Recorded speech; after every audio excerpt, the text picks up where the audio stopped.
Hi guys, we're here for our Bible in a Year Challenge reading for August 5th. Today I have a little helper with me. This is Levi. He's our foster kitty. He is 4 weeks old, so we have him for about another 4 weeks. He's the sweetest. Today's reading is going to come from Isaiah 41, Song of Songs, chapter 5, verses 1 through 8, and Hebrews 5.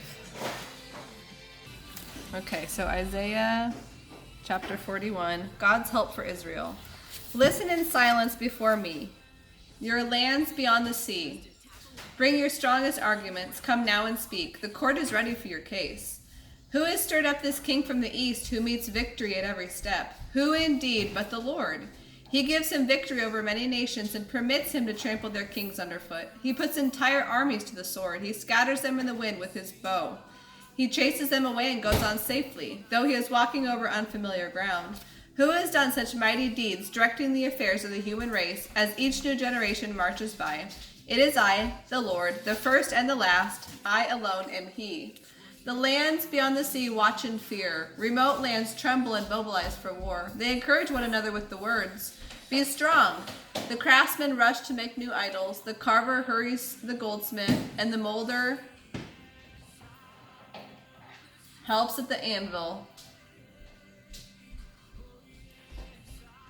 Good, they say. It's coming along fine. Carefully they join the parts together, then fasten the thing in place so it won't fall over. But as for you, Israel, my servant, Jacob, my chosen one, descended from my friend Abraham, I have called you back from the ends of the earth so you can serve me. For I have chosen you and will not throw you away. Don't be afraid, for I am with you. Do not be dismayed, for I am your God. I will strengthen you. I will help you. I will uphold you with my victorious right hand. See, all your angry enemies lie there, confused and ashamed. Anyone who opposes you will die. You will look for them in vain. They will all be gone. I am holding you by your right hand, I, the Lord your God. And I say to you, do not be afraid. I am here to help you. Despised though you are, O Israel, don't be afraid, for I will help you. I am the Lord your Redeemer. I am the Holy One of Israel. You will be a new threshing instrument with many sharp teeth. I am the Lord your Redeemer. I am the Holy One of Israel. You will be a new threshing instrument with many sharp teeth. You will tear all your enemies apart, making chaff of mountains. You will toss them in the air, and the wind will blow them all away. A whirlwind will scatter them. And the joy of the Lord will fill you to overflowing. You will glory in the Holy One of Israel. When the poor and needy search for water, and there is none, and their tongues are parched from thirst, then I, the Lord, will answer them. I, the God of Israel, will never forsake them. I will open up rivers for them on high plateaus. I will give them fountains of water in the valleys. In the deserts they will find pools of water. Rivers fed by springs will flow across the dry, parched ground. I will plant trees, cedar, acacia, myrtle, olive, cypress, fir, and pine on barren land. Everyone will see this miracle and understand that it is the Lord, the Holy One of Israel, who did it.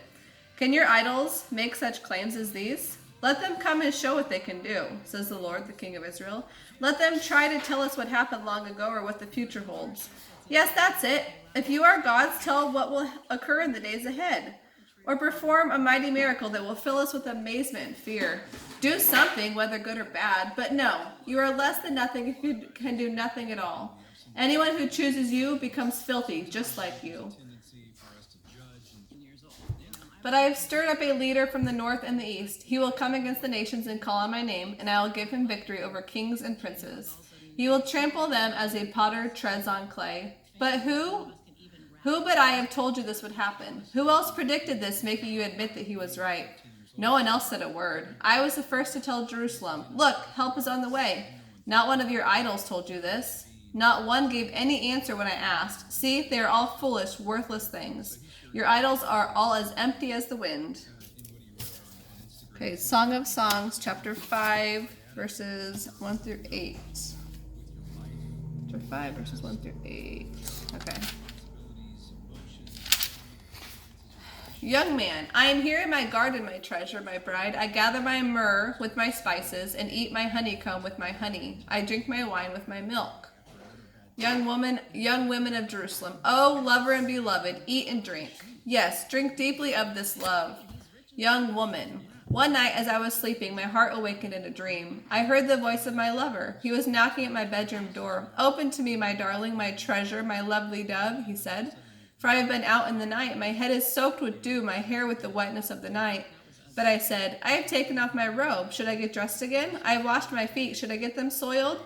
My lover tried to unlatch the door, and my heart thrilled within me. I jumped up to open it. My hands dripped with perfume, my fingers with lovely myrrh, as they pulled back the bolt. I opened to my lover, but he was gone. I yearned for even his voice. I searched for him, but I couldn't find him anywhere. I called to him, but there was no reply.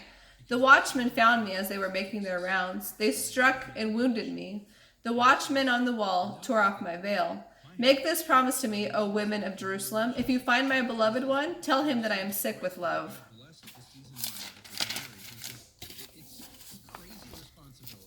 Okay, and then Hebrews chapter 5. Now a high priest is a man chosen to represent other human beings in their dealings with God. He presents their gifts to God and offers their sacrifices for sin. And because he is human, he is able to deal gently with the people, though they are ignorant and wayward, for he is subject to the same weaknesses they have. That is why he has to offer sacrifices both for their sins and for his own sins. And no one can become a high priest simply because he wants such an honor. He has to be called by God for this work, just as Aaron was. That is why Christ did not exalt himself to become high priest. No, he was chosen by God, who said to him, "You are my son, today I have become your father." In another passage, God said to him, "You are a priest forever in the line of Melchizedek." While Jesus was here on earth, he offered prayers and pleadings with a loud cry and tears to the one who could deliver him out of death. And God heard his prayers because of his reverence for God. So even though Jesus was God's son, he learned obedience from the things he suffered. In this way, God qualified him as a perfect high priest, and he became the source of eternal salvation for all those who obey him. And God designated him to be a high priest in the line of Melchizedek. A call to spiritual growth. There is so much more we would like to say about this, but you don't seem to listen, so it's hard to make you understand. You have been Christians a long time now, and you ought to be teaching others. Instead, you need someone to teach you again the basic things a beginner must learn about the scriptures. You are like babies who drink only milk and cannot eat solid food. And a person who is living on milk isn't very far along in the Christian life and doesn't know much about doing what is right. Solid food is for those who are mature, who have trained themselves to recognize the difference between right and wrong, and then do what is right. That is all for today's reading. We'll see you tomorrow.